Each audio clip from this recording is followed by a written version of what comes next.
വാഴ്ത്തപ്പെടുമാറാകട്ടെ. സഹോദരന്റെ ശബ്ദം കേൾക്കാമല്ലോ. ഹല്ലേലൂയ. ഹല്ലേലൂയ. ഈ മീറ്റിംഗില് അവതരായിരിക്കുന്ന എല്ലാ പ്രിയപ്പെട്ടവർക്കും, വിശേഷാൽ എന്റെ അധ്യക്ഷത പദവി അലങ്കരിക്കുന്ന പ്രിയ സുനിൽ പാസ്, നല്ല ഗാനങ്ങൾ ആലപിച്ച് ആരാധിക്കുവാൻ സഹായിച്ച പ്രിയ കർത്താവിന്റെ ദാസൻ, ഹല്ലേലൂയ, മറ്റൊരു പ്രാർത്ഥന ലീഡ് ചെയ്ത കർത്താവിന്റെ ദാസൻ, നേതൃത്വം കൊടുക്കുന്ന മറ്റുള്ള എല്ലാ പ്രിയ കർത്താവിന്റെ ദാസന്മാർക്കും വേഗം വരാവുന്ന അരുളി ചെയ്ത കർത്താവായ യേശു ക്രിസ്തുവിന്റെ നാമത്തിലുള്ള സ്നേഹ വന്ദനത്തെ പ്രാരംഭമായി അർപ്പിച്ചുകൊള്ളുന്നു. Praise the Lord. ദൈവമക്കളുമായുള്ള ഹല്ലേലൂയ കൂട്ടായ്മ എത്രയോ അനുഗ്രഹിക്കപ്പെട്ട ഹല്ലേലൂയ ഒന്ന്. നമുക്ക് മനസ്സ് തുറന്ന് കർത്താവിലായിരിക്കാൻ സ്വർഗത്തിലെ ദൈവം നമുക്ക് തരുന്ന സാവകാശങ്ങളെ ഓർത്ത് കർത്താവിന് നന്ദിയോടെ സ്തോത്രം ചെയ്യുന്നു. ഹല്ലേലൂയ. നമുക്ക് അല്പസമയത്തെ ചിന്തയ്ക്ക് നമുക്ക് ആധാരമായി നമുക്കൊരു വേദവാക്യം വായിക്കാം. ഹല്ലേലൂയ. യോഹന്നാൻ എഴുതിയ സുവിശേഷം അതിന്റെ 5-ാം അധ്യായം അതിന്റെ 25-ാമത്തെ വാക്യം ഹല്ലേലൂയ വായിക്കാം. സ്തോത്രം. ഹല്ലേലൂയ. ഞാൻ തന്നെ വായിക്കാം. സ്തോത്രം. ആമേൻ, ആമേൻ, ഞാൻ നിങ്ങളോട് പറയുന്നു, മരിച്ചവർ ദൈവപുത്രന്റെ ശബ്ദം കേൾക്കുകയും കേൾക്കുന്നവർ ജീവിക്കുകയും ചെയ്യുന്ന നാഴിക വരുന്നു, ഇപ്പോൾ വന്നുമിരിക്കുന്നു. സ്തോത്രം. ഹല്ലേലൂയ. നമ്മുടെ കർത്താവായ യേശു ക്രിസ്തു പറഞ്ഞതാണ്. ഹല്ലേലൂയ. ഹല്ലേലൂയ. ഹല്ലേലൂയ. ആമേൻ, ആമേൻ, ഞാൻ നിങ്ങളോട് പറയുന്നു, മരിച്ചവർ ദൈവപുത്രന്റെ ശബ്ദം കേൾക്കുകയും കേൾക്കുന്നവർ ജീവിക്കുകയും ചെയ്യുന്ന നാഴിക വരുന്നു, ഇപ്പോൾ വന്നുമിരിക്കുന്നു. സ്തോത്രം. ഹല്ലേലൂയ. അതുപോലെ നമുക്കും ആ ദൈവ ശബ്ദം കേട്ട് നമ്മളും മരിച്ചവരായിരുന്നു. ഹല്ലേലൂയ. നമ്മൾ അതിക്രമങ്ങളാലും പാപങ്ങളാലും മരിച്ചവരായിരുന്ന നമ്മളെയും ആ ദൈവ ശബ്ദം കേട്ട് നമുക്കും ആ ജീവൻ പ്രാപിക്കുവാൻ സ്വർഗത്തിലെ ദൈവം നമുക്ക് തന്ന കൃപകൾക്കായി സ്തോത്രം ചെയ്യുന്നു. ഹല്ലേലൂയ. പ്രിയരെ, നമ്മുടെ ജീവിതത്തിലുള്ള ഏറ്റവും വലിയ ഭാഗ്യകരമായ അവസ്ഥ എന്ന് പറഞ്ഞാൽ, നമ്മൾ ഹല്ലേലൂയ ആയിരുന്ന ആ അതിക്രമങ്ങളിലും പാപങ്ങളിൽ നിന്നും നമുക്ക് ദൈവ ശബ്ദം കേട്ട് ദൈവത്തിലേക്ക് തിരിഞ്ഞ് ദൈവത്തിന്റെ മക്കളും അവകാശികളുമായി തീരുവാനുള്ള ഭാഗ്യം ദൈവം നമുക്ക് നൽകിയതാണ് ഏറ്റവും ഹല്ലേലൂയ ഉള്ള ഏറ്റവും വലിയ ഭാഗ്യകരമെന്ന് പറഞ്ഞാൽ. അത് ലോകത്തിന് ഒരിക്കലും അത് മനസ്സിലാക്കുവാൻ കഴിയുകയില്ല. ലോകം പാപത്താൽ മരണപ്പെട്ട് കിടക്കുകയാണ്, ബന്ധിക്കപ്പെട്ട് കിടക്കുകയാണ്. സ്തോത്രം. ഇത് കണ്ണ് തുറന്ന നമുക്ക് ആ ജീവൻ പ്രാപിച്ച നമുക്കറിയാം. നമുക്ക് ഒരു വാക്യം നമുക്ക് വായിക്കാം. ലൂക്കോസിന്റെ സുവിശേഷത്തിൽ കർത്താവായ യേശു ക്രിസ്തുവിന്റെ പരസ്യ ശുശ്രൂഷയുടെ സമയത്ത് കർത്താവ് ആ അനേക ശിഷ്യന്മാരും അനേക പുരുഷാരവും കൂടി ആ നൈൻ എന്ന് പറഞ്ഞ ഒരു പട്ടണത്തിലേക്ക് കർത്താവ് കടന്നു ചെല്ലുകയാണ്. നമുക്കറിയാമല്ലോ, ലൂക്കോസിന്റെ സുവിശേഷം അതിന്റെ 7-ാം അധ്യായം 11-ാം വാക്യമാണ്. ഇങ്ങനെ പറയുന്നു, പിറ്റേന്നാൾ അവൻ നൈൻ എന്ന പട്ടണത്തിലേക്ക് പോകുമ്പോൾ അവന്റെ ശിഷ്യന്മാരും വളരെ പുരുഷാരവും കൂടെ പോയി.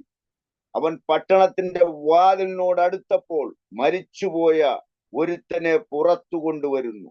അവൻ അമ്മയ്ക്ക് ഏകജാതനായ മകൻ, അവളോ വിധവയായിരുന്നു. സ്തോത്രം. ഇത് അക്ഷരീകമായി മരിച്ച ഒരു സംഭവമാണ്. അല്ലെങ്കിൽ നമ്മുടെ കർത്താവ് ജീവന്റെ ഉടമസ്ഥനായ ദൈവമാണ്. ആ ജീവന്റെ ഉടമസ്ഥനെ ഇന്ന് അനേകരും തള്ളിക്കളഞ്ഞുകൊണ്ട് പോകുന്ന ഒരു അനുഭവമാണ് നമുക്ക് ഇന്ന് ലോകത്ത് കാണുവാനായിട്ട് കഴിയുന്നത്. എത്ര സുവിശേഷം ഈ ജീവിപ്പിക്കുന്ന സന്ദേശം എത്ര കേട്ടാലും മനുഷ്യൻ ദൈവത്തിങ്കലേക്ക് വരുവാൻ കഴിയാതെ മനുഷ്യൻ തപ്പിത്തടഞ്ഞാലും എത്ര തന്നെ കഷ്ടം അനുഭവിച്ചാലും ഈ ജീവനായകന്റെ അടുക്കലേക്ക് മനുഷ്യൻ വന്ന് ജീവൻ പ്രാപിക്കാതെ പാപത്തിൽ, അതിക്രമങ്ങളിലും പാപത്തിലും തന്നെ ഈ ലോകത്തിലുള്ള മനുഷ്യർ മരിച്ചു കിടക്കുന്നതായി നമുക്ക് മനസ്സിലാക്കുവാൻ. ഇവിടെ ജീവനായകനായ കർത്താവ് ആ പരസ്യ ശുശ്രൂഷയിൽ കടന്നു വരുമ്പോൾ ഇവിടെ ആ അമ്മയ്ക്ക് ഏകജാതനായ മകൻ മരണപ്പെടുകയെ അക്ഷരീകമായി അവൻ മരിച്ച് ആ യഹൂദ പുരുഷാരം മുഴുവൻ ഒരു മഞ്ചത്തിൽ ഈ പയ്യനെയും ചുമന്നുകൊണ്ട് അവിടെ പട്ടണത്തിലേക്ക് കടന്നു വരിക. പട്ടണത്തിന്റെ ആ വാതിലിനോട് അടുത്തപ്പോൾ കർത്താവ് കാണുകയാണ് ഈ സംഭവം. കർത്താവിന്റെ നേരെയാണ് ഈ മരിച്ച ആ ബാല്യക്കാരനെയും ചുമന്നുകൊണ്ട് വലിയൊരു ജനാവലി കടന്നു വരുന്നത്. സ്തോത്രം. ഹല്ലേലൂയ. മരണത്തിന്റെ മേൽ അധികാരമുള്ള നമ്മുടെ കർത്താവായ യേശു ക്രിസ്തു ആ സംഭവം കണ്ട് അവിടെ ഭീരുവായിട്ട് മാറി നിന്നില്ല. അതിന്റെ മേൽ ദൈവം അവിടെ ദൈവത്തിന്റെ മഹത്വം അവിടെ വെളിപ്പെടുത്തുവാനിടയായി. നമ്മുടെ കർത്താവ് ഹല്ലേലൂയ ഹല്ലേലൂയ ജീവന്റെ നായകനാണ്. ഹല്ലേലൂയ ആ പയ്യന്റെ ആ ബാല്യക്കാരൻ മരിച്ചു, അവനെ മഞ്ചത്തിൽ കിടത്തി കൊണ്ടുവരികയാണ്. സ്തോത്രം. കൊണ്ടുവരുമ്പോൾ അവന്റെ അമ്മയ്ക്ക് ഏക മകനാണ്. അവർ വിധവയായ ഒരു സ്ത്രീയായിരുന്നു. സ്തോത്രം. വളരെ ദുഃഖകരമായ ഒരു സാഹചര്യത്തിലൂടെയാണ് ആ സംഭവം അവിടെ ആ വിലാപയാത്ര അവിടെ നടന്നുകൊണ്ടിരിക്കുന്നത്. യഹൂദന്മാരും അതിൻ്റെ അകത്ത് അനേകര് പങ്കെടുക്കുന്നുണ്ട്. ആ ദുഃഖത്തിൽ അവർ അനേകര് പങ്കെടുക്കുന്നുണ്ട്. സ്തോത്രം. എങ്കിലും അല്ലെങ്കിൽ നമ്മുടെ കർത്താവ് അതിനെ കണ്ട് അവിടെ പകച്ചു നിന്നില്ല. ദൈവത്തിന്റെ സർവ്വ അധികാരവും അതിന്റെ മേൽ അവിടെ പ്രയോഗിക്കുവാനിടയായി. കർത്താവ് അവിടെ കടന്നു ചെന്ന് ആ വരുന്ന ആ വിലാപയാത്രയിൽ ദൈവം സ്തോത്രം അവിടെ ചെന്ന് കൊണ്ട് ആ മഞ്ചത്തിൽ അവിടെ തൊടുവാനിടയായി. സ്തോത്രം. ഹല്ലേലൂയ. മഞ്ചത്തിൽ കർത്താവ് തൊട്ടു.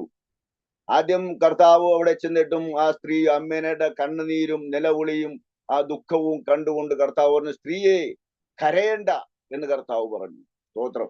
കരയണ്ടെന്ന് ഒരു ഏക മകനായ ഒരു വ്യക്തി മരിക്കുമ്പോൾ കരയണ്ട എന്ന് പറഞ്ഞാൽ ആർക്കും ആ സങ്കടം മാറ്റിവെക്കുവാൻ കഴിയുകയില്ല. ആ ദുഃഖത്തെ ആശ്വസിപ്പിക്കാൻ മാനുഷികമായ വാക്കുകൾ കൊണ്ട് ആർക്കും അതിനൊരു പരിഹാരം വരുത്തുവാൻ കഴിയുകയില്ല. എന്നെ കേൾക്കുന്ന പ്രിയമുള്ളവരെ, അതിൽ നിന്ന് ഞാൻ ഒരു ദൂതി ഞാൻ പറയാം. അല്ലെങ്കിൽ നമ്മൾ അഭിമുഖീകരിക്കുന്ന ദൈവത്തിന്റെ ജനം അഭിമുഖീകരിക്കുന്ന ഏതൊരു വിഷയത്തിന്റെ മേലും, ചിലപ്പോൾ നമ്മുടെ തലമുറകളുടെ വിഷയമായിരിക്കും, ആത്മീയ അരാജകത്വമായിരിക്കാം, എന്തുമായിക്കൊള്ളട്ടെ. സ്തോത്രം. ഹല്ലേലൂയ. അതിന്റെ മേൽ ഹല്ലേലൂയ കർത്താവിന്റെ പ്രവൃത്തി അതിന്റെ മേൽ വെളിപ്പെടും. ദൈവജനത്തിന്റെ മേൽ കർത്താവിന്റെ പ്രവൃത്തി വെളിപ്പെടും. കർത്താവ് പറഞ്ഞു, സ്ത്രീയെ കരയണ്ട എന്ന് പറഞ്ഞു. സ്തോത്രം. കർത്താവ് അടുത്ത് ചെന്ന് ആ മഞ്ചത്തിൽ തൊട്ടു. ആ മഞ്ചം എന്ന് പറയുമ്പോൾ അത് പാരമ്പര്യമായി സാധാരണക്കാർക്കൊന്നും മഞ്ചം ഒന്നും ഉപയോഗിക്കുവാൻ കഴിയുകയില്ല. സ്തോത്രം. സാധാരണക്കാർക്ക് ഉപയോഗിക്കാൻ പറ്റുന്ന ഒരു സാധനമല്ല മഞ്ചം. ഇത്തിരി കഴിവും പ്രാപ്തിയും പാരമ്പര്യവും ഒക്കെ ഉള്ള അവരാണ് ഈ മഞ്ചമൊക്കെ ഉപയോഗിക്കുന്നത്. ആ മഞ്ചത്തിലാണ് ആ ബാല്യക്കാരനെ കൊണ്ടുവരുന്നത്. സ്തോത്രം. കർത്താവ് കടന്നു വന്നിട്ടും ആ സ്ത്രീയോട് പറഞ്ഞു, സ്ത്രീയെ കരയണ്ട എന്ന് പറഞ്ഞ് ആശ്വസിപ്പിച്ചും ആ വാക്കുകൾ കേട്ടപ്പോൾ അത്രക്ക് അവർക്ക് സന്തോഷിക്കാൻ പറ്റിയില്ലെങ്കിലും, അവരുടെ ദുഃഖം മാറ്റാൻ പറ്റിയില്ലെങ്കിലും, കർത്താവ് അടുത്ത പടി കർത്താവ് അവിടെ ചെയ്യുകയാണ്. കർത്താവ് ആ പാരമ്പര്യത്തെ ഒന്ന് സ്പർശിക്കുകയാണ്. ആ മഞ്ചത്തെ കർത്താവ് ഒന്ന് തൊട്ടു. ആ മരിച്ച ആ യൗവനക്കാരൻ എഴുന്നേറ്റിരുന്നു, സംസാരിക്കുവാൻ തുടങ്ങി. സ്തോത്രം. എത്ര ആശ്ചര്യമായ ഹല്ലേലൂയ സംഭവമാണ്. ഹല്ലേലൂയ. ഇന്നും അത് അക്ഷരികമായി ദൈവം ചെയ്ത ഒരു അടയാളമാണ്. മരണത്തിന്റെ മുമ്പിൽ മരണത്തിന്റെയും ജീവന്റെയും അധികാരമുള്ളവനാണ് നമ്മുടെ കർത്താവെന്ന് അതിലൂടെ യഹൂദന്മാർക്ക് ആ കൂട്ടായ്മയിൽ ഉള്ള ആ ദുഃഖ വിലാപയാത്രയിൽ വരുന്ന സകലർക്കും ദൈവമായ കർത്താവ് അവിടെ വെളിപ്പെടുത്തി കൊടുക്കുവാൻ തക്കവണ്ണം ഇടയായി. ആ ബാല്യക്കാരൻ അവിടെ ഇങ്ങനെയാണ് പറയുന്നത്. സ്തോത്രം. ഹല്ലേലൂയ. അവളെ കണ്ടിട്ട് കർത്താവ് മനസ്സറിഞ്ഞ് അവളോട് കരയണ്ട എന്ന് പറഞ്ഞു. അവൻ അടുത്ത് നിന്നും മഞ്ചം തൊട്ടു. ചുമക്കുന്നവർ നിന്നു. ബാല്യക്കാരാ, എഴുന്നേൽക്ക എന്ന് ഞാൻ നിന്നോട് പറയുന്നു എന്നവൻ പറഞ്ഞു. മരിച്ചവൻ എഴുന്നേറ്റിരുന്നു, സംസാരിക്കുവാൻ തുടങ്ങി. ഹല്ലേലൂയ. അവൻ അവന്റെ അമ്മയ്ക്ക് ഏൽപ്പിച്ചു കൊടുത്തു. എല്ലാവർക്കും ഭയം പിടിച്ചു. ഒരു വലിയ പ്രവാചകൻ നമ്മുടെ ഇടയിൽ എഴുന്നേറ്റിരിക്കുന്നു, ദൈവം തന്റെ ജനത്തെ സന്ദർശിച്ചിരിക്കുന്നു എന്ന് പറഞ്ഞു ദൈവത്തെ മഹത്വപ്പെടുത്തുവാനിടയായി. സ്തോത്രം. ദൈവത്തിന് മഹത്വം വരുത്തുവാൻ അത് അക്ഷരികമായി കർത്താവ് ചെയ്ത പ്രവൃത്തിയാണ്. കാരണം ദൈവത്തിന് ഭയക്കേണ്ട കാര്യമില്ല. ആ മരിച്ച ബാല്യക്കാരന്റെ ആത്മാവ് അവന്റെ ശരീരത്തിൽ നിന്ന് എവിടേക്ക് പോയോ അതേ ശരീരത്തിലേക്ക് ഹല്ലേലൂയ അതേ ആത്മാവിനെ വിളിച്ചു വരുത്തി ജീവിപ്പിക്കുവാൻ കഴിയുന്ന, മരണത്തിന്റെ മേൽ അധികാരമുള്ള നസ്രയനായ യേശു ക്രിസ്തുവിന്റെ മഹത്വം അവിടെ വെളിപ്പെടുത്തുവാൻ തക്കവണ്ണം ഇടയായി. ഹല്ലേലൂയ. യഹൂദന്മാർക്ക് ആ സംഭവം കണ്ടിട്ട് അവർക്ക് ഭയം പിടിച്ചു എന്നാണ് ഹല്ലേലൂയ ഇവിടെ എഴുതിയിരിക്കുന്നത്. അവർക്ക് ഭയമായി. ഹല്ലേലൂയ. അവർ ഇതുക്കു മുമ്പ് ഈ സംഭവങ്ങൾ പ്രവാചകന്മാർ മരിച്ചവരെ ഉയർപ്പിച്ചിട്ടുണ്ട്. 1 രാജാക്കന്മാരുടെ പുസ്തകത്തിൽ നമുക്കത് കാണുവാനായിട്ട് കഴിയും. അതിന്റെ 17 നമുക്ക് കാണുവാനായിട്ട് നമുക്ക് കഴിയും. സ്തോത്രം. അവിടെ എലിശ പ്രവാചകൻ അവിടെ ഒരു സ്ത്രീയുടെ കുഞ്ഞു മരിച്ചിട്ട് വളരെ രഹസ്യത്തിൽ ഭയപ്പെട്ടുകൊണ്ട് ഇത് നടക്കുമോ നടക്കില്ല എന്നുള്ള ഇതിൽ രഹസ്യമായി എടുത്ത് റൂമിൽ കൊണ്ടുപോയി ആ കുഞ്ഞിന് വേണ്ടി വളരെ പ്രാർത്ഥിച്ചു.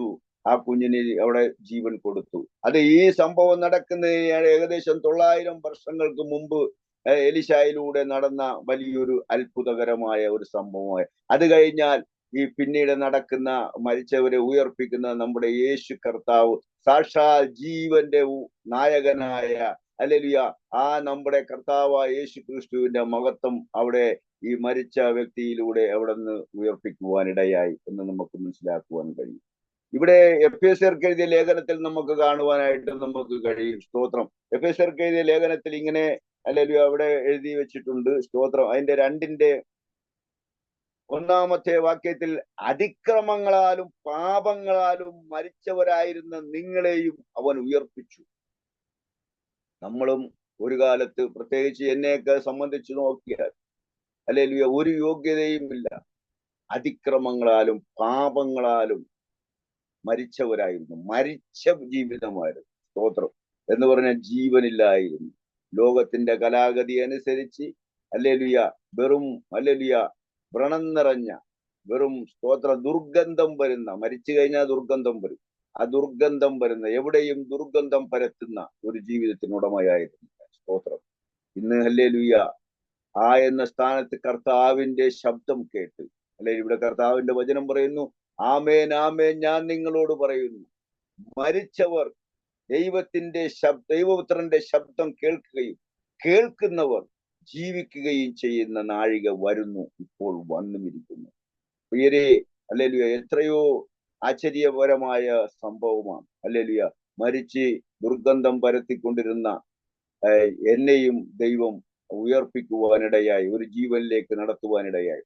ഈ ലോകത്ത് അനേക മതനേതാക്കന്മാരുണ്ട്, അനേക ശാസ്ത്രിമാരും പരീശന്മാരും അല്ലെങ്കിൽ സംഘടനക്ക് നേതൃത്വം കൊടുക്കുന്ന മാന്യരായ അനേക വ്യക്തികളുണ്ട്. ഇവിടെ ദൈവം ആരെയും ഒഴിച്ചു മാറ്റുന്നില്ല. സകല മനുഷ്യരും പാപികളാണ് എന്നാണ്, പാപത്താൽ മരണപ്പെട്ടവരെന്നാണ് ദൈവത്തിന്റെ വചനം അസന്നിഷ്ടമായി പറയുന്നത്. നീതിമാൻ ആരുമില്ല, ഒരുത്തൻ പോലുമില്ല. മൂക്കിൽ ശ്വാസമുള്ള സകല മനുഷ്യരും ദൈവവുമായിട്ട് ബന്ധമില്ലാതെ ആത്മാവ് സംബന്ധിച്ച് മരണപ്പെട്ടവരാണ്, പാപത്തിൽ മരണപ്പെട്ടവരാണെന്ന് ദൈവത്തിന്റെ വചനം ശക്തമായി ഹല്ലേലൂയ പറയുന്നു. ഇന്ന് അനേകർക്കും തോന്നും ഞങ്ങൾ പാരമ്പര്യമുള്ളവരാണ്, ഞങ്ങൾ ഹല്ലേലൂയ വലിയ മതനേതാക്കന്മാരാണ്. ഹല്ലേലൂയ, ഇവിടെ സകല മതങ്ങളും പറയുന്നു മനുഷ്യൻ പാപിയാണ്, മനുഷ്യൻ പാപിയാണ് ഹല്ലേലൂയ എന്നെല്ലാ മതങ്ങളും അവകാശപ്പെടുന്നു. സ്തോത്രം. ഈ ജനമെല്ലാം ഹല്ലേലൂയ പാപ സംബന്ധമായി മരണപ്പെട്ടവരാണ്. അതെങ്ങനെ മരിച്ചു? ഹല്ലേലൂയ, ഏക മനുഷ്യനാൽ പാപവും പാപത്താൽ മരണവും ലോകത്തിലേക്ക് കടന്നു വന്നു. അങ്ങനെ എല്ലാ മനുഷ്യരും ഹല്ലേലൂയ പാപം ചെയ്ത് ദൈവ തേജസ്സില്ലാത്തവരായി തീർന്നു, ദൈവിക ബന്ധമില്ലാത്തവരായി തീർന്നു. ആ തിരിച്ച് ദൈവിക ബന്ധം മനുഷ്യരെ സ്ഥാപിക്കണമെങ്കിൽ ഹല്ലേലൂയ കർത്താവ് പറഞ്ഞതുപോലെ, ആമേൻ ആമേൻ ഞാൻ നിങ്ങളോട് പറയുന്നു, മരിച്ചവർ ദൈവപുത്രന്റെ ശബ്ദം കേൾക്കുകയും അവർ ജീവിക്കുകയും ചെയ്യുന്ന നാഴിക വരുന്നു, ഇപ്പോൾ വന്നുമിരിക്കുന്നു. ദൈവപുത്രന്റെ ശബ്ദമാണ് ദൈവത്തിന്റെ വചനം, സുവിശേഷം. ഈ സുവിശേഷം കേട്ട് ജീവൻ പ്രാപിക്കാത്ത സകല മനുഷ്യരും ആത്മാവ് സംബന്ധമായി മരിച്ചവരാണ്. കഴിഞ്ഞ ദിവസം ഫ്രാൻസിസ് മാർപ്പാപ്പ ഒരു സന്ദേശം ഇവിടെ പറയുവാനിടയിൽ, ഇവിടെ വാട്സപ്പിലൊക്കെ മൊത്തം അത് ചർച്ചാ വിഷയമാണ്. അത് രഹസ്യമല്ല, പരസ്യമായി കിടക്കുന്ന വിഷയമാണ്. ഞാൻ ആരെയും താഴ്ത്തി കെട്ടുവാനല്ല. ആ ഒരു മതത്തിന് വലിയ നേതൃത്വം കൊടുക്കുന്ന ആ ഹല്ലേലൂയ മാന്യ വ്യക്തി ഇപ്രകാരം പറഞ്ഞു, മനുഷ്യൻ എല്ലാ മതങ്ങളും ദൈവത്തിങ്കലേക്കാണെന്ന്. ഒരിക്കലുമല്ല, നോ, ഒരിക്കലുമല്ല. എല്ലാ മതങ്ങളും ദൈവത്തിങ്കലേക്കല്ല. ഹല്ലേലൂയ. മനുഷ്യൻ ഇന്ന് ദൈവമെന്നും പറഞ്ഞ് പലതൊക്കെ മനുഷ്യൻ കാട്ടിക്കൂട്ടും. മനുഷ്യന്റെ ജീവിതത്തിൽ നന്മയില്ലാതെ പാപത്തിൽ കിടന്നുകൊണ്ട് എല്ലാ മതങ്ങളും ദൈവത്തിങ്കലേക്കാണെന്ന് പറഞ്ഞാൽ ദൈവവചനം അതിനൊരിക്കലും അത് സമ്മതിച്ചു കൊടുക്കുന്നില്ല. സ്തോത്രം. അത് അനേക ലക്ഷക്കണക്ക് മനുഷ്യരുടെ ജീവിത അനുഭവങ്ങളാണ്. ഞാനൊരു പാപത്തിൽ മരിച്ച വ്യക്തിയായിരുന്നു. ഞാൻ ഹല്ലേലൂയ സ്തോത്രം ദുർഗന്ധം പരത്തിയ വ്യക്തിയായിരുന്നു. എന്നാൽ എന്നെ രക്ഷിക്കുവാൻ അല്ലെങ്കിൽ ഈ ദൈവത്തിന്റെ വചനത്തിന് പറ്റുമെങ്കിൽ ഈ ലോകത്തിലുള്ള സകല മനുഷ്യരെയും ജീവിപ്പിക്കുവാൻ ദൈവത്തിന്റെ വചനത്തിന് പറ്റും. എല്ലാവരും സുവിശേഷത്തിലേക്ക്, ദൈവത്തിന്റെ വചനത്തിലേക്ക് കടന്നു വരാതെ ഒരു മനുഷ്യന് ജീവൻ പ്രാപിക്കുവാൻ കഴിയുകയില്ല. അവർ വലിയ അപകടത്തിലേക്ക് നടന്നു നീങ്ങുന്നു. ഇത് ആർക്കറിയാം? എനിക്കും നിങ്ങൾക്കും അറിയാം. ജീവൻ പ്രാപിച്ചവർ, ദൈവശബ്ദം കേട്ട് ദൈവത്തിന്റെ വചനം ഏറ്റെടുത്ത് ആ ജീവനിലേക്ക് പ്രവേശിച്ച നമുക്ക് ഓരോരുത്തർക്കും അറിയാം. അതുകൊണ്ടാണ് നമ്മൾ ആയിരിക്കുമ്പോൾ നമ്മളെ ദൈവം ഏൽപ്പിച്ചിരിക്കുന്ന ആ ശുശ്രൂഷകളൊക്കെ നമ്മൾ നടപടി അയച്ച് നമ്മൾ പ്രാർത്ഥിക്കുന്നു, അനേകർക്ക് വേണ്ടി പ്രാർത്ഥിക്കുന്നു. കിട്ടുന്ന അവസരം നമ്മൾ പോയി ദൈവത്തിന്റെ ശബ്ദം, അല്ലല്ലോ കർത്താവ് പറഞ്ഞു, സ്വർഗത്തിലും ഭൂമിയിലും സകല അധികാരവും എനിക്ക് നൽകപ്പെട്ടിരിക്കുന്നു, ആകയാൽ നിങ്ങൾ പുറപ്പെട്ട് സകല സൃഷ്ടികളോടും സുവിശേഷം പ്രസംഗിക്കും. വിശ്വസിക്കുന്നവൻ രക്ഷ പ്രാപിക്കും, വിശ്വസിക്കാത്തവൻ നിത്യ ശിക്ഷാവിധിയിൽ അകപ്പെടും. ഈ മാന്യം നമ്മുടെ സഹോദര പ്രിയപ്പെട്ടവർ, നമ്മുടെ സഹജീവികൾ, നമ്മുടെ സഹോദരന്മാർ, മാതാപിതാക്കൾ, ബന്ധുമിത്ര, കുഞ്ഞുങ്ങളെല്ലാം വലിയ ന്യായവിധിയിലേക്കാണ് നടന്നു പോയിക്കൊണ്ടിരിക്കുന്നത്. പ്രിയമുള്ളവർ, നമുക്ക് അത് വാസ്തവമായി നമുക്ക് ഓരോരുത്തർക്കും അറിയാം. ഈ ലോകം വലിയ ന്യായവിധിയിലേക്കും ദൈവത്തിന്റെ വലിയ ശിക്ഷാവിധിയിലേക്കുമാണ് ഈ ലോകം നടന്നുകൊണ്ടിരിക്കുന്നത്. ഈ മനുഷ്യരെല്ലാം ന്യായവിധിയിൽ ചെന്ന് നിൽക്കുവേണ്ടതായിട്ട് വരും. അവിടുന്ന് ഒരു ആചാരങ്ങൾക്കോ അനുഷ്ഠാനങ്ങൾക്കോ കർമ്മങ്ങൾക്കോ മരണാനന്തരമുള്ള അല്ലെങ്കിൽ ഒരു ക്രിയകൾക്കും ഒരു മനുഷ്യനെയും അവിടുന്ന് ചലിപ്പിക്കുവാൻ കഴിയില്ല. അതൊക്കെ എല്ലാം ദുരുപദേശവും പൈശാചികമായ ഉപദേശവുമാണ്. സ്തോത്രം. ജീവിച്ചിരിക്കുമ്പോൾ ദൈവപുത്രന്റെ ശബ്ദം കേട്ട് ഹല്ലേലൂയ ദൈവത്തിങ്കലേക്ക് തിരിഞ്ഞ് ആ ഹല്ലേലൂയ ജീവിക്കുന്ന ഒരു അനുഭവത്തിലേക്ക് ലോകം കടന്നു വരണം. സുവിശേഷം ഒരു മതത്തിൻ്റെതല്ല, ഈ ലോകത്തിന്റെ പ്രൊഡക്റ്റേ അല്ല സുവിശേഷം. ആകാശവും ഭൂമിയും സൃഷ്ടിച്ച മഹാദൈവത്തിന്റെ മനുഷ്യരോടുള്ള സ്നേഹത്തിന്റെ സന്ദേശമാണ് സുവിശേഷം. ഇതൊരു മതപ്രസംഗമല്ല. ഇത് ഹല്ലേലൂയ മനുഷ്യവർഗം നഷ്ടപ്പെട്ടു പോയ, ദൈവത്തോടു കൂടി വസിക്കാൻ സൃഷ്ടിക്കപ്പെട്ട മനുഷ്യൻ, ദൈവത്തിൽ നിന്ന് ദൈവത്തോട് അനുസരണക്കേട് അകന്നുപോയ മനുഷ്യനെ ദൈവത്തിലേക്ക് അടുപ്പിക്കുവാനുള്ള ദൈവത്തിന്റെ ഏക പദ്ധതിയാണ് സുവിശേഷം എന്ന് പറഞ്ഞാൽ, ആ സുവിശേഷം വഴിത്തലക്കൽ കിടക്കുന്ന ഒരു പിശയാചിക്കുന്ന സഹോദരനായിരിക്കും സുവിശേഷം കേട്ടാൽ ആ പ്രിയപ്പെട്ടവന് നിത്യജീവൻ പ്രാപിക്കുവാൻ കഴിയും, ന്യായവിധിയിൽ നിന്ന് നീക്കുപോക്ക് പ്രാപിക്കുവാൻ കഴിയും, അവന് സ്വർഗരാജ്യത്തിന് അവകാശിയായി ഇരിക്കാൻ കഴിയും. എത്ര വലിയ ഉന്നതനാണെങ്കിലും എത്ര അധികാരമുള്ളവനാണെങ്കിലും അവനെയും സുവിശേഷം ഏറ്റെടുത്താൽ മാത്രമേ അവന് മോക്ഷപ്രാപ്തി ലഭിക്കുകയുള്ളൂ. അല്ലെങ്കിൽ ദൈവത്തിന്റെ ന്യായാസനത്തിന്റെ മുമ്പിൽ നിൽക്കേണ്ടി വരും. രണ്ടു പക്ഷമില്ല. പ്രിയരെ, നമ്മൾ എത്ര ഭാഗ്യമുള്ളവരാണ്. നമുക്കൊന്നും പുകഴുവാനൊന്നുമില്ല. നമ്മൾ ആയിരിക്കുന്ന ദൈവത്തിന്റെ കൃപയാൽ. അതുകൊണ്ട് നമുക്ക് വളരെ താഴ്മയോടും വിനയത്തോടും കൂടെ നമ്മുടെ ഈ ഭൂമിയിൽ ആയിരിക്കുമ്പോൾ ദൈവം ഏൽപ്പിച്ചിരിക്കുന്ന ശുശ്രൂഷകൾ ചെയ്യുവാൻ നമ്മൾ ഹല്ലേലൂയ ബാധ്യസ്ഥരാണ്. അനേക പ്രിയപ്പെട്ടവർ വലിയ ന്യായവിധിയിലേക്ക്, ശിക്ഷാവിധിയിലേക്ക് നടന്നു നീങ്ങിക്കൊണ്ടിരിക്കുമ്പോൾ നമുക്ക് എങ്ങനെ സ്വസ്ഥമായിരിക്കുവാൻ കഴിയും? ഹല്ലേലൂയ. നമുക്ക് അവർക്ക് വേണ്ടി ഇടിവിൽ നിന്ന് കരയുവാൻ കഴിയും. ഇവിടുത്തെ ദൈവത്തിന്റെ വചനം പറയുന്നു, മറ്റൊരുത്തല്ലും രക്ഷയില്ല, മറ്റൊരുത്തല്ലും രക്ഷയില്ല. നാം രക്ഷിക്കപ്പെടുവാൻ ആകാശത്തിന്റെ കീഴിൽ മനുഷ്യരുടെ ഇടയിൽ യേശു ക്രിസ്തു എന്ന നാമമല്ലാതെ വേറൊരു നാമവുമില്ല. ഹല്ലേലൂയ. പ്രിയരെ, സ്തോത്രം. ഹല്ലേലൂയ. ഈ വലിയ സമൂഹം, ജനസമൂഹം, രാജ്യത്തുള്ള ലോകത്തിലുള്ള എല്ലാ ജനവും ദൈവത്തെ അറിയാതെ നിത്യ ന്യായവിധിയിലേക്കും ശിക്ഷാവിധിയിലേക്കും നിത്യ നരകത്തിലേക്ക് നടന്ന് നീങ്ങിക്കൊണ്ടിരിക്കുകയാണ്. സ്തോത്രം. അവർക്ക് ഇടങ്കയും വലങ്കയും അറിയുന്നില്ല. അവരുടെ ഹൃദയദൃഷ്ടി ഈ ലോകത്തിന്റെ ദൈവം കുരുടാക്കി വെച്ചിരിക്കുകയാണ്. സ്തോത്രം. ഇവിടെ ഹല്ലേലൂയ, ഇവിടെ ദൈവത്തിന് ജാതിയില്ല, മതമില്ല, വർണ്ണമില്ല, വർഗമില്ല, വ്യത്യാസമില്ല. കർത്താവ് ഇവിടെ പറയുന്നു, ഭൂതലത്തിലെങ്ങും കുടിയിരിപ്പാൻ ദൈവം ഒരുവനിൽ നിന്ന് മനുഷ്യജാതിയെ ഉളവാക്കി. ആ ഒരുവൻ, ദൈവം സൃഷ്ടിച്ച ആദ്യത്തെ മനുഷ്യൻ, ദൈവത്തോട് അനുസരണക്കേട് കാണിച്ച് ദൈവത്തിൽ നിന്ന് അകന്നുപോയി.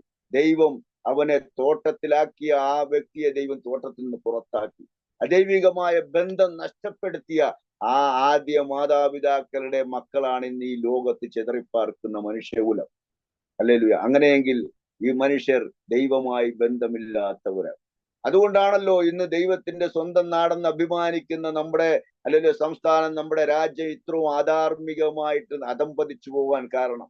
സഹജീവികൾ, മൃഗങ്ങൾ തമ്മിൽ ഐക്യതയുണ്ട്, സ്നേഹമുണ്ട്. പക്ഷെ മനുഷ്യർ തമ്മിൽ സ്നേഹവുമില്ല, ഐക്യതയുമില്ല. ഒരു മനുഷ്യനെ തേജോവധം ചെയ്യുവാൻ, അവനെ ഇല്ലായ്മ ചെയ്യുവാൻ, അവനെ മുടിച്ചു കളയുവാൻ, നശിപ്പിച്ചു കളയുവാൻ, ഹല്ലേലൂയ, രാജ്യം നമ്മൾ തലത്തിലാക്കിയിരിക്കുന്ന അധികാരസ്ഥന്മാർ വരെ ഇന്ന് ഹല്ലേലൂയ എന്താണ് ചെയ്തു കൂട്ടുന്നത്? സ്തോത്രം. അവരുടെ ഉള്ളിൽ പാപമാണ് വസിക്കുന്നത്. അവർ ആത്മാവിൽ മരണപ്പെട്ടവരാണ്. അതിന്റെ തെളിവാണ് ഇന്ന് ലോക രാജ്യങ്ങളിലുള്ള ഇന്ന് മനുഷ്യന്റെ അല്ലെങ്കിൽ സമ്മതിദ അവകാശം മേടിച്ചുകൊണ്ട് ഭരണത്തിൽ കയറിയിരുന്ന് അനുഗ്രഹീതമായ സന്തോഷം ഉള്ള ആ രാജ്യങ്ങൾ, സമ്പൽ സമൃദ്ധമായ രാജ്യങ്ങളൊക്കെ ഇന്ന് ഉപ്പക്കുന്നാക്കി മാറ്റിക്കൊണ്ടിരിക്കുകയാണ്. പുകയുന്ന അവസ്ഥയാണ്, തീയാണ്. അവിടെ താമസിക്കുന്ന പാവപ്പെട്ട എന്നെയും നിങ്ങളെയും പോലുള്ള മനുഷ്യ ജീവന് വേണ്ടി ഹല്ലേലൂയ കരഞ്ഞ് വിലപിക്കുന്ന ഒരു ദുരവസ്ഥ. ഹല്ലേലൂയ. കാരണം എന്താ? ഹല്ലേലൂയ പാപത്തിൽ മരിച്ചവരാണവർ. ഹല്ലേലൂയ. അവർക്ക് ജീവൻ പ്രാപിക്കണമെങ്കിൽ നാസറേയനായ യേശുവിന്റെ സുവിശേഷം അവർ കേൾക്കണം. സുവിശേഷം ഏത് മാധ്യമത്തിലൂടെയും, ഇന്ന് ഇന്റർനെറ്റിലൂടെ ഉണ്ട്, യൂട്യൂബിലൂടെ ഉണ്ട്, വാട്സപ്പിലൂടെ ഉണ്ട്, അല്ലെങ്കിൽ എല്ലാ ഇൻസ്റ്റാഗ്രാം എല്ലാ തലത്തിലും ഇന്ന് സുവിശേഷം കേൾക്കാം. ഇന്ന് സുവിശേഷം അവർ കേട്ട് അവർ ജീവനിലേക്ക് പ്രവേശിക്കണം. അല്ലെങ്കിൽ ഈ ലോകത്തിൽ എന്ത് വേണമെങ്കിലും ചെയ്യാം. ഈ ലോകത്തിൽ ദൈവം ദുഷ്ടന്റെ മേലും നീതിമാന്റെ മേലും ഒരുപോലെ മഞ്ഞും മഴയും വർഷിക്കുകയും അല്ലെങ്കിൽ സൂര്യനെ ഉദിപ്പിക്കുകയും ചെയ്യുന്ന ദൈവമാണ്. ഈ ഭൂമിയിൽ എങ്ങനെ വേണമെങ്കിലും പോകാം. 1000 പേരെ കൊന്നവനെയും കുഴപ്പമൊന്നുമില്ല, കള്ളനെയും കൊള്ളക്കാരെയും ആർക്കും ഇവിടെയൊക്കെ അഡ്ജസ്റ്റ് ചെയ്തൊക്കെ പോകാം. പക്ഷേ ഇവിടം കൊണ്ട് തീരുന്നതല്ല. ഒരിക്കൽ മരണവും പിന്നീട് ന്യായവിധിയും ദൈവം സകല മനുഷ്യർക്ക് നിയമിച്ചിരിക്കുകയാണ്. സ്തോത്രം. യേശു പറഞ്ഞു, യേശു ജീവിച്ചിരുന്നപ്പോൾ യേശു ഇപ്രകാരം പറഞ്ഞു, സ്തോത്രം, ഹല്ലേലൂയ, പിതാവിന് തന്നിൽ തന്നെ ജീവനുള്ള പോലെ പുത്രനെയും തന്നിൽ തന്നെ ജീവനുണ്ട്. ഹല്ലേലൂയ. അപ്പോൾ യഹൂദന്മാര് യേശുവിനെ അവിടെ പുച്ഛിക്കുവാനിടയായി. ഇവൻ ദൈവത്തിന് സമനാകുന്നുവോ എന്ന് അവിടെ ചോദിക്കുവാനിടയായി. പ്രിയമുള്ളവരെ, ദൈവം യേശു കർത്താവ് മഹാദൈവമാണ്. ഹല്ലേലൂയ. യേശു ഹല്ലേലൂയ നമുക്ക് ഹല്ലേലൂയ യേശുവിന്റെ ആ ഹല്ലേലൂയ സ്നേഹം എത്ര വലിയതാണ്.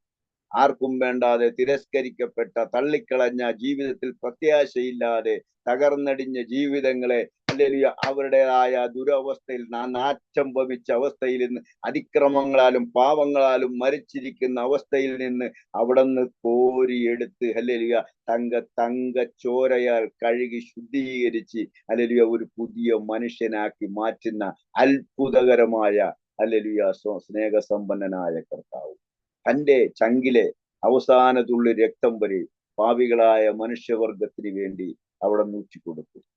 അതാര് വിശ്വസിക്കുന്നുവോ അവർക്ക് ദൈവമക്കളായി തീരുവാനായിട്ട് കർത്താവ് അധികാരം കൊടുത്തു എന്ന് നമുക്ക് മനസ്സിലാക്കുവാനായിട്ട് കഴിയും. സ്തോത്രം. ഇവിടെ യോഹന്നാന്റെ സുവിശേഷത്തിൽ തന്നെ അതിന്റെ താഴത്തേക്കുള്ള വാക്യത്തിൽ നമുക്ക് 28 അധ്യായം 29 വാക്യത്തിൽ നമുക്ക് പറയാം, നമുക്കിങ്ങനെ കാണാം. ഇവിടെ പറയുന്നു, 28 വാക്യത്തിൽ പറയും, ഇതിങ്കൽ ആശ്ചര്യപ്പെടരുത്. ഹല്ലേലൂയ. പിന്നെയും ഇത്തിരിയുടെ കടത്തി കർത്താവ് പറയുക, ഇതിങ്കൽ നിങ്ങൾ ആശ്ചര്യപ്പെടരുത്. പിതാവിന് തന്നിൽ തന്നെ ജീവനുള്ളതുപോലെ പുത്രനെയും തന്നിൽ തന്നെ ജീവനുണ്ട്. പിതാവ് എല്ലാം പുത്രനെ ഏൽപ്പിച്ചിരിക്കുന്നു. അല്ലെങ്കിൽ ഇത് കേട്ടപ്പോ യഹൂദന്മാരെ ആശ്ചര്യപ്പെട്ടു. കർത്താവ് പറയാൻ, ഇതിങ്കൽ നിങ്ങൾ ആശ്ചര്യപ്പെടരുത്. കല്ലറകളിലുള്ളവർ എല്ലാവരും അവന്റെ ശബ്ദം കേൾക്കും. Price the Lord. Hallelujah. Hallelujah. ആർക്കും നീക്കുപോക്കില്ല. കല്ലറകളിലുള്ളവർ എല്ലാവരും അവന്റെ ശബ്ദം കേട്ട് നന്മ ചെയ്തവർ ജീവനായും തിന്മ ചെയ്തവർ ന്യായവിധിക്കായും പുനരുത്ഥാനം ചെയ്യുവാനുള്ള നാഴിക വരും. ഹല്ലേലൂയ. കർത്താവ് ജീവനും പുനരുത്ഥാനവുമാണ്. എത്രയോ ഭാഗ്യ പദവിയാ. സ്തോത്രം. ഹല്ലേലൂയ. ഹല്ലേലൂയ. പുനരുത്ഥാനമാണ് നമ്മുടെ കർത്താവ്. കല്ലറയിലുള്ളവർ, ഹല്ലേലൂയ, നന്മ ചെയ്തവർ. ഇവിടെ പറയുന്നു, ഇതിങ്കൽ ആശ്ചര്യപ്പെടുന്നത് എന്ത്? കല്ലറയിലുള്ളവർ എല്ലാവരും അവന്റെ ശബ്ദം കേട്ടു. നന്മ ചെയ്തവർ ജീവനായും തിന്മ ചെയ്തവർ ന്യായവിധിക്കായും ഹല്ലേലൂയ പുനരുത്ഥാനം ചെയ്യുവാനുള്ള നാഴിക വരുന്നു. പ്രിയരേ, സ്തോത്രം. ഭയങ്കര സംഭവമാണ്. ഈ ആകാശവും ഭൂമിയും ഈ സമസ്തവും നിലനിൽക്കുന്നത് തന്നെ ദൈവത്തിന്റെ വചനത്താൽ ആണ് ഇതെല്ലാം നിലനിൽക്കുന്നതെന്ന് ഏതൊരു ദൈവ പൈതലിനും അറിയാം. പക്ഷെ ലോകത്തിന് അതറിയില്ല. അല്ല, ഈ ലോകത്തിന്റെ ദൈവം അവിശ്വാസികളുടെ ഹൃദയത്തെ കുരുടാക്കിയിരിക്കുകയാണ്. സ്തോത്രം. അവർ സ്വയം നീതി ചെയ്യുന്നു. പരീശന്മാരെ പോലെ, യഹൂദന്മാരെ പോലെ അവർ സ്വയമായി നീതീകരിച്ചുകൊണ്ട് അവസ്ഥ കൊത്തവണ്ണം ദൈവത്തെ വിളിക്കുമ്പോൾ വ്യവസ്ഥ പ്രകാരം ഹല്ലേലൂയ അടിസ്ഥാനപരമായി ഹല്ലേലൂയ അതിക്രമങ്ങളിലും പാപങ്ങളിലും മരിച്ചവരായിരുന്നു നമ്മളെ ആ ദൈവ ശബ്ദം കേട്ട് മാനസാന്തരപ്പെട്ട് ആ ദൈവത്തിന്റെ മക്കളായി തീരുവാനുള്ള വലിയ പദവി ദൈവം നമുക്ക് തന്നു. എത്ര സ്തുതിച്ചാലും മതി വരികയില്ല. ഈ ഭൂമിയിൽ ഹല്ലേലൂയ ദാവീദ് രാജാവ് ഇപ്രകാരം പറയുന്നു. ദാവീദ് വലിയ ഒരു മൂന്നാല് രാജ്യങ്ങളുടെ അധിപതിയായ മഹാരാജാവ് ഇപ്രകാരം പറയുക. സ്തോത്രം. അയാളുടെ അധികാരത്തിലല്ല ഭാഗ്യകരമായ അവസ്ഥയായിട്ട് ആ മനുഷ്യൻ കണ്ടത്. അതൊരു ഭക്തനായ മനുഷ്യന്, കാട്ടിൽ കിടന്ന മനുഷ്യനാണ്. നമുക്ക് എല്ലാവർക്കും അറിയാമല്ലോ. ഹല്ലേലൂയ ദാവീദ് ഇവിടെ ഹല്ലേലൂയ വർണ്ണിക്കുകയാണ്. സ്തോത്രം. എന്താ വർണ്ണിക്കുന്നത്? അവരുടെ അധികാരത്തിലല്ല, ആ രാജ്യത്തുള്ള സകല ജനങ്ങളും ആ ഹല്ലേലൂയ രാജാവിന്റെ ഇരുവായിക്ക് എതിർവായില്ലാതെ അനുസരിച്ച് ആജ്ഞയനുസരിച്ചുകൊണ്ടിരിക്കും. ഒരു രാജാവിന്റെ അധികാരം നമുക്കറിയാമല്ലോ. എന്തിപ്പോ നമ്മുടെ ഇന്ത്യയിലും കേരളത്തിലുമുള്ള അധികാരസ്ഥന്മാരുടെ അധികാരം തന്നെ നമുക്കറിയാം. ഹല്ലേലൂയ എന്താണ് അവർക്ക് ഇപ്പോൾ നടക്കുന്ന നോട്ട് വേണ്ടെന്ന് പറഞ്ഞാൽ നോട്ട് വേണ്ട. ഹല്ലേലൂയ അങ്ങനത്തെ അപ്പൊ ഈ രാജാവ് വലിയ അധികാരസ്ഥനായിരുന്നു. പക്ഷെ അയാളുടെ അധികാരം അല്ല ഒരു ഭാഗ്യകരമായിട്ട് ആ മനുഷ്യൻ, സ്വാധീനമല്ല, പണത്തിന്റെ പ്രതമല്ല, സൈന്യബലമല്ല. ദാവീദ് രാജാവ് പറയുന്നത്, ലംഘനം ക്ഷമിച്ചും പാപം മറച്ചും കിട്ടിയ മനുഷ്യൻ ഭാഗ്യവാൻ. ഹല്ലേലൂയ. ലംഘനം ക്ഷമിച്ചും പാപം മറച്ചും കിട്ടിയ മനുഷ്യൻ ഭാഗ്യവാൻ. അയാളുടെ അധികാരത്തിലല്ല ആ രാജാവ് ഭാഗ്യവർണ്ണന അവിടെ കണ്ടത്. ഹല്ലേലൂയ. എന്ന് പറഞ്ഞാൽ പ്രിയരെ, ഇന്ന് ഈ ലോകത്തിലുള്ള എല്ലാ മാന്യ വ്യക്തിത്വങ്ങളും പാപത്തിന്റെ അതീതരാണ്, പാപത്തിൽ അകപ്പെട്ടു പോയവരാണ്.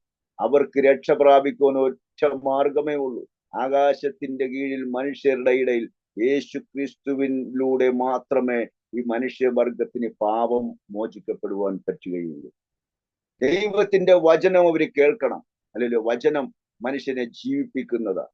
എത്ര കൊടും പാപിയായിരുന്നാലും ഹല്ലേലൂയ ആ ദൈവവചനം, ഇവിടെ വചനം ആദ്യം നമ്മൾ വായിച്ച കുറിവാക്യത്തിൽ പ്രകാരം നമുക്ക് കാണുവാനായിട്ട് കഴിയും. ആമേൻ ആമേൻ ഞാൻ നിങ്ങളോട് പറയുന്നു, മരിച്ചവർ ദൈവപുത്രന്റെ ശബ്ദം കേൾക്കുകയും കേൾക്കുന്നവർ അത് ജീവിക്കുകയും ചെയ്യുന്ന നാഴിക വരുന്നു, ഇപ്പോൾ വന്നുമിരിക്കുന്നു.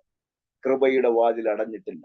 ആർക്കു വേണമെങ്കിലും ഈ ജീവന്റെ വചനം ഹല്ലേലൂയ കർത്താവിന്റെ വചനം കേൾക്കാം. കേട്ട് ഹല്ലേലൂയ അവർ ദൈവത്തിങ്കിലേക്ക് സമർപ്പിച്ചു കൊടുത്തുകൊണ്ട് ഒരു ദൈവമക്കളാക്കി ഹല്ലേലൂയ തീരാനായിട്ട് ആർക്കും കഴിയും. സ്തോത്രം. ഇവിടെ രാജാവ് പറയുന്ന ഏറ്റവും വലിയ ഭാഗ്യവർണ്ണന, ലംഘനം ക്ഷമിച്ചും പാപം മറച്ചും കിട്ടിയ മനുഷ്യനാണ് ഭാഗ്യവാൻ. കർത്താവ് അകൃത്യം കണക്കിടാത്ത മനുഷ്യൻ ഭാഗ്യവാൻ. ആ ഒരു ഭാഗ്യ അവസ്ഥയിലേക്ക് അല്ലെങ്കിൽ ഈ ലോകത്തിലുള്ള നമ്മളെ എല്ലാവരെയും ദൈവം തിരഞ്ഞെടുത്തതിനായി ഞാൻ നന്ദി നിറഞ്ഞ ഹൃദയത്തോടെ സ്തോത്രം ചെയ്യുക. ഇന്ന് അനേകരും ഹല്ലേലൂയ വലിയ ന്യായവിധിക്കും ശിക്ഷാവിധിയിലേക്കും നടന്നു നീങ്ങിക്കൊണ്ടിരിക്കുകയാണ്. പ്രിയമുള്ളവരെ, നമുക്കറിയാമല്ലോ ദൈവത്തിന്റെ വചനം പറയുന്നു, എന്നാൽ ഹല്ലേലൂയ ഭീരുക്കൾ, അവിശ്വാസികൾ, അറുക്കപ്പെട്ടവർ, കുലപാതകികൾ, പോഷ്കു പറയുന്ന ഏവർക്കും ഉള്ള ഓഹരി തീയും ഗന്ധകവും കത്തുന്ന പൊയ്കയാണ്. ഈ ലോകം വലിയ അഗ്നിസമാനമായ അഗ്നിപ്പൊയ്കയിലേക്ക് നടന്നു നീങ്ങിക്കൊണ്ടിരിക്കുകയാണ്. ഈ ലോകത്തെ രക്ഷിക്കുവാൻ ഹല്ലേലൂയ ദൈവത്തിന്റെ വചനത്തിന്, സുവിശേഷത്തിന് മാത്രമേ സാധിക്കുകയുള്ളൂ. കർത്താവിന്റെ വചനത്തിന് മാത്രമേ കഴിയുകയുള്ളൂ. അല്ലാതെ ആർക്കും ഒരു നേർച്ചയ്ക്കോ കാഴ്ചയ്ക്കോ തീർത്ഥയാത്രയ്ക്കോ ഒന്നിനും മനുഷ്യന്റെ ഹല്ലേലൂയ ഈ വലിയ ന്യായവിധിയിൽ നിന്നും, ഈ തീയും ഗന്ധവും കത്തുന്ന പൊയ്കയിൽ നിന്ന് ഈ മനുഷ്യനെ വിടുവിക്കുവാൻ കഴിയുകയില്ല. സ്തോത്രം. ഹല്ലേലൂയ. നമ്മൾക്ക് അതിന്റെയൊക്കെ ഭാഗവാക്കാകുവാൻ സ്വർഗത്തിലെ ദൈവം നമുക്ക് ഭാഗ്യം തന്നതിനായി സ്തോത്രം ചെയ്യുന്നു. ഹല്ലേലൂയ. ഒരു വാക്യം കൂടി ഞാൻ ഒരിക്കൽ കൂടി ആവർത്തിച്ചുകൊണ്ട് എന്റെ ഈ എളിയ സന്ദേശത്തിൽ ഞാൻ വിരമിക്കുന്നു.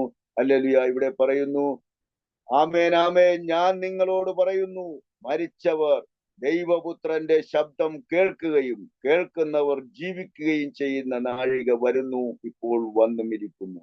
സ്തോത്രം. ഹല്ലേലൂയ. പിതാവിന് തന്നിൽ തന്നെ ജീവനുള്ളതുപോലെ അവൻ പുത്രനിൽ തന്നിൽ തന്നെ ജീവനുള്ള ആകുവാൻ വരം നൽകിയിരിക്കും. സ്തോത്രം. നമ്മുടെ കർത്താവ് പുത്രന് സകല വരവും കൊടുത്തിട്ടുണ്ട്. ആ പുത്രന്റെ കൃപയിലേക്ക് കടന്നു വന്ന് ഈ ലോകത്തിലുള്ള സകലരും അനുഗ്രഹം പ്രാപിക്കട്ടെ, എല്ലാവരും നിത്യന്യായവിധിയിൽ നിന്ന് വിടുവിക്കപ്പെടട്ടെ എന്ന് ആത്മാർത്ഥമായി പ്രാർത്ഥിച്ചുകൊണ്ടും ഹല്ലേലൂയ സ്തോത്രം, ഈ അവസരമൊരുക്കിയ ദേവദാസന്മാരോടുള്ള ഹൃദയം നിറഞ്ഞ ആ സ്നേഹവും വന്ദനവും അറിയിച്ചുകൊണ്ടും ഈ എളിയ സന്ദേശത്തിൽ വിരമിക്കുന്നു. ദൈവമായ കർത്താവ് എല്ലാവരും അനുഗ്രഹിക്കുമാറാകട്ടെ. ആമേൻ. Thank you Lord. ആമേൻ, ആമേൻ, ആമേൻ. അനുഗ്രഹീതമായ ഒരു സന്ദേശം നമ്മുടെ മധ്യേ പകരുവാനായിട്ട് കർത്താവിന്റെ ദാസനെ കർത്താവ് അവിടുന്ന് ശക്തമായി അവിടുന്ന് ഉപയോഗിച്ചുവല്ലോ. കർത്താവായ യേശു ക്രിസ്തു പാപികളെ രക്ഷിപ്പാൻ ലോകത്തിൽ വന്നു എന്നുള്ളത് വിശ്വാസിയും ഏവരും അംഗീകരിക്കുവാൻ യോഗ്യമായ വചനം തന്നെ. അപ്പോൾ കർത്താവിന്റെ വരവിന്റെ ഉദ്ദേശത്തെക്കുറിച്ച് ശക്തമായി ഒരു സന്ദേശം നാം കേട്ടു. വിശ്വസിക്കുന്നവർക്ക് നിത്യജീവൻ പ്രദാനം ചെയ്യുന്ന ഒരു കർത്താവിനെ കുറിച്ച് ഞാൻ ശ്രവിക്കുവാനായിട്ടിടയായി തീർന്നുള്ളൂ. നമ്മെ തന്നെ പൂർണ്ണമായി ദൈവകരങ്ങളിലേക്ക് ഏൽപ്പിച്ചുകൊണ്ട് പ്രാർത്ഥിക്കാം. അനേക